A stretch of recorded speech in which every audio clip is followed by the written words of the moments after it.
समृद्धी महामार्गाचा वापर करून छुप्या पद्धतीने चालवल्या जाणाऱ्या अवैध डिझेल तस्करीचा नगर LCB अर्थात स्थानिक गुन्हे शाखेने पर्दाफाश केलाय। गडचिरोली येथील खाणीमध्ये विक्रीसाठी नेण्यात येणारा 34,000 लिटर अवैध डिझेलचा टँकर पोलिसांनी कोपरगाव हद्दीत पकडला असून या कारवाईत एकूण 55,87,000 रुपयांचा मुद्देमाल जप्त करण्यात आला आहे। स्थानिक गुन्हे शाखेच्या या कारवाईमुळे इंधनाची अवैधपणे वाहतूक करणाऱ्यांचे चांगलेच धाबे दणाणले आहे।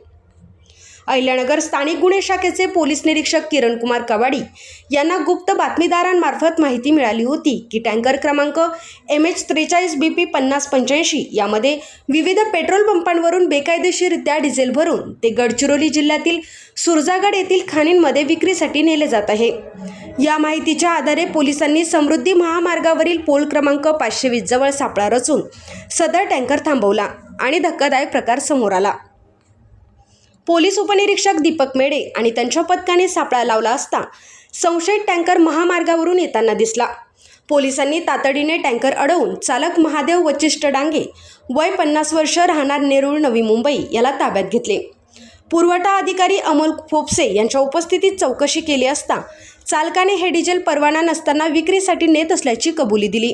तपासादरम्यान धक्कादायक माहिती समोर आली आहे। चालकाने दिलेल्या माहितीनुसार हे डिझेल विविध लोकेशनवरून भरण्यासाठी प्रतीक सानप आणि प्रमोद हरणे यांनी सूचना दिल्या होत्या।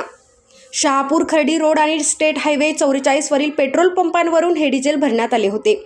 या प्रकरणात 3 मुख्य सूत्रधार सध्या फरार असून पोलीस त्यांचा शोध घेत आहेत। शासनाचा कोणताही परवाना किंवा करारनामा नसताना अत्यंत धोकादायक पद्धतीने ज्वलनशील पदार्थांची वाहतूक केल्याप्रकरणी आरोपींविरुद्ध कोपरगाव शहर पोलीस ठाण्यात भारतीय न्याय संहितेच्या विविध कलमे तसेच जीवनावश्यक वस्तू कायदा 1955 कलमप्रमाणे गुन्हा दाखल करण्यात आला आहे। सदर कारवाई पोलीस अधीक्षक सोमनाथ घारगे यांच्या मार्गदर्शनाखाली स्थानिक गुन्हे शाखेचे पोलीस निरीक्षक किरण कुमार कबाडी, पोलीस उपनिरीक्षक दीपक मेडे, पोलीस अंमलदार विजय पवार, राहुल द्वारके, प्रकाश मांडगे, सुनील मालनकर, प्रशांत राठोड आणि चालक अरुण मोरे यांच्या पथकाने यशस्वीरित्या पार पाडली। प्रतिनिधी मोबिन खान, माय न्यूज, कोपरगाव।